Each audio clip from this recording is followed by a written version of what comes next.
16 मई 1975 को सिक्किम भारत संघ के एक स्वतंत्र राज्य के रूप में अस्तित्व में आया।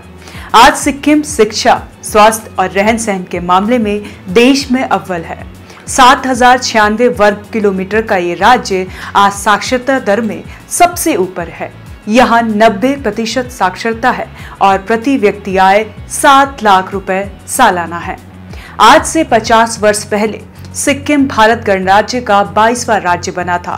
यह जरूरी भी था। सिक्किम अगर अलग देश बना रहता तो भारत को अपने उत्तर पूर्वी से संपर्क सदैव खतरे में रहता, खासकर जब विश्व के बहुत सारे देश भारत को मध्य एशिया जैसे देश बनाने के इच्छुक थे।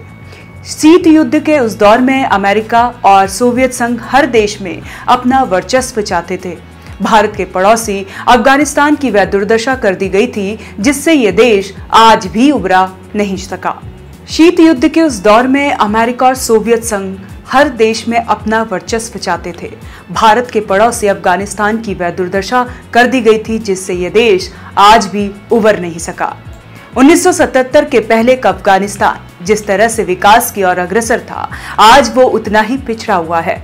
अमेरिका और सोवियत संघ से मुक्त होने से उसे कई दशक लगे। ऐसे में सिक्किम में अमेरिका अपनी गौंटे चलाने को आतुर था। उधर चीन भी अपने पांव पसार रहा था। सोवियत लॉम्बी भी चीन के समर्थन में थी। यूं भी भारत 1962 में चीन से पराजित हो चुका था।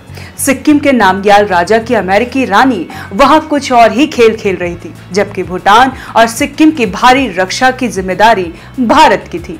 इसीलिए सिक्किम का विलय भारत संघ में करने के लिए एक संविधान में संशोधन किया गया। इस आशय का एक विधेयक 23 अप्रैल 1975 को लोकसभा में लाया गया। उसी दिन यह बिल भारी बहुमत से पास भी हो गया। 3 दिन बाद राज्यसभा ने भी इसे पारित कर दिया और 15 मई 1975 को राष्ट्रपति ने इसे विधेयक पर दस्तखत किए। उसी दिन सिक्किम आधिकारिक रूप से भारत संघ का हिस्सा बन गया। अगली रोज ये वहां भारत सरकार के कानून लागू हो गए और नामग्याल वंश का शासन समाप्त हो गया। लेकिन ये कहानी इतनी सरल नहीं है। भारत को सिक्किम के भौगोलिक और सामरिक स्थिति के कारण खुद को सदैव खतरा महसूस हुआ करता था। ये खतरा तब और बढ़ गया जब सिक्किम के राजा चौग्याल ने एक अमेरिकी लड़की हॉपकुक से शादी की थी। हॉपकुक राजा को उकसाती कि वह सिक्किम को भारत से पूरी तरह अलग कर ले। सामरिक दृष्टि से यह अलगाव भारत को नष्ट करने वाला था, क्योंकि सिक्किम पर चीन और अमेरिका दोनों की नजर थी। सिक्किम से ही सिलीगुड़ी गुवाहाटी का मार्ग गुजरता है। कुल 21 किलोमीटर चौड़ा ये मार्ग इतना संकराया है कि कोई भी महाशक्ति भारत से तत्कालीन नॉर्थ ईस्ट फ्रंटियर एजेंसी से भारत को अलग कर देता। इस NEFA में ही आज के उत्तर पूर्व के राज्य थे।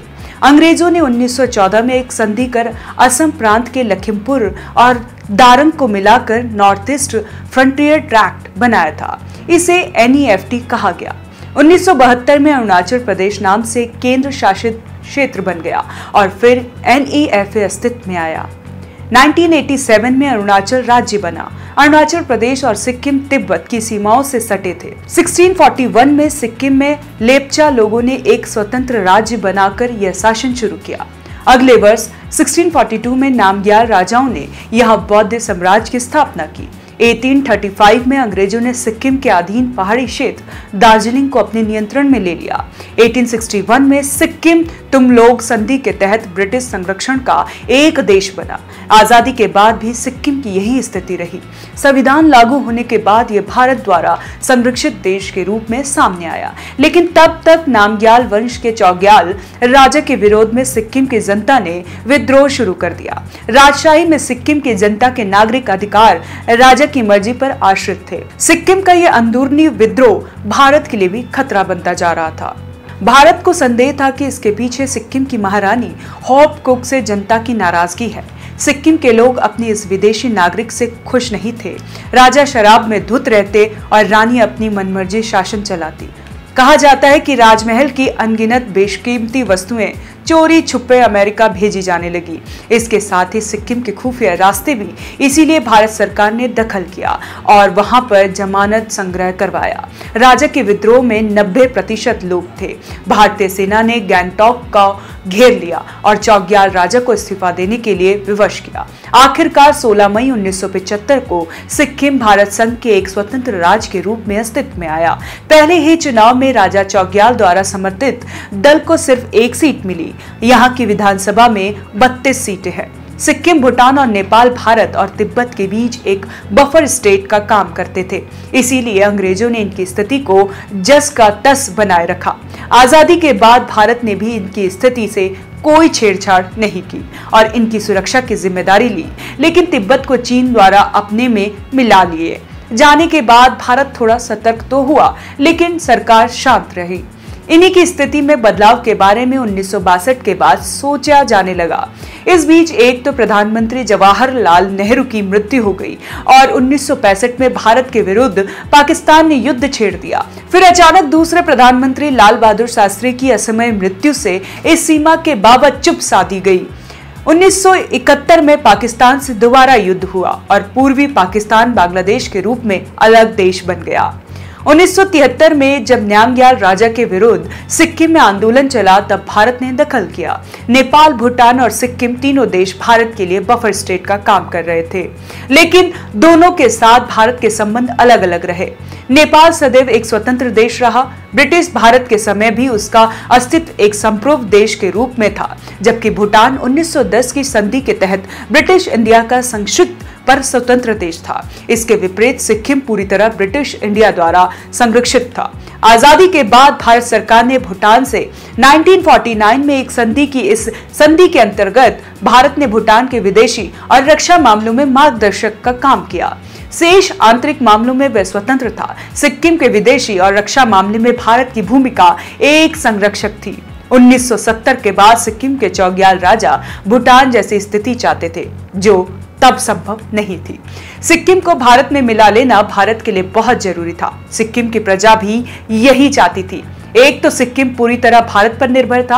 राजा के शासनकाल में वहां इंफ्रास्ट्रक्चर में कोई काम नहीं हुआ, न सड़कें, न बिजली, न आवागमन के कोई साधन। इसके अलावा भारत के चिकन नेक सिलीगुड़ी कॉरिडोर को घेरे यह देश किसी भी समय किसी दूसरे देश के इशारे पर भारत की प्रभुसत्ता के लिए खतरा बन जाता। इसीलिए राजा चौग्याल के खिलाफ वहां की प्रजा का संतोष भारत के उसके विलय का हथियार बन गया। भारत ने गैंगटॉक से सेना भेजी और 6 अप्रैल 1975 को राजा महल घेर लिया। राजा चीखे चिल्लाए तो बहुत, किंतु व्यर्थ। चौग्याल ताकतवर कूटनीतिक थे। उन्होंने अन्य देशों से भी मदद मांगी, लेकिन उनकी अपनी प्रजा ही उनके साथ नहीं रहती थी, इसीलिए उन्हें विलय पत्र पर दस्तखत करने ही पड़े। आज सिक्किम शिक्षा, स्वास्थ्य और रहन सहन के मामले में देश में अव्वल है। 7096 वर्ग किलोमीटर का ये राज्य आज साक्षरता दर में सबसे ऊपर है। यहाँ 90% साक्षरता है और प्रति व्यक्ति आय 7 लाख रुपए सालाना है। छोटे और पहाड़ी राज्य की आबादी मात्र 6 लाख है, इसीलिए विकास दर भी यहाँ सबसे ऊपर है। 33% सरकारी नौकरियां महिलाओं के लिए आरक्षित है। स्वायत्त शासी निकायों में महिलाओं का आरक्षण 50% है। सबसे बड़ी बात यह है कि यह भारत का अकेला राज्य है जहां कृषि उपज पूरी तरह ऑर्गेनिक है। यहाँ की जलवायु इसके लिए मुफीद है। स्वास्थ्य योजनाएं पूरी तरह मुफ्त है और बाल शिशु मृत्यु दर न्यूनतम है। 1000 नवजात शिशुओं में 4 बच्चे ही जीवन नहीं जी पाते। जीवन के प्रति वह सुरक्षा बोध सिक्किम की सफलता है। तो कैसी लगी आपको ये जानकारी, हमें कमेंट कर जरूर बताएं और देखते रहें ONOG डिजिटल।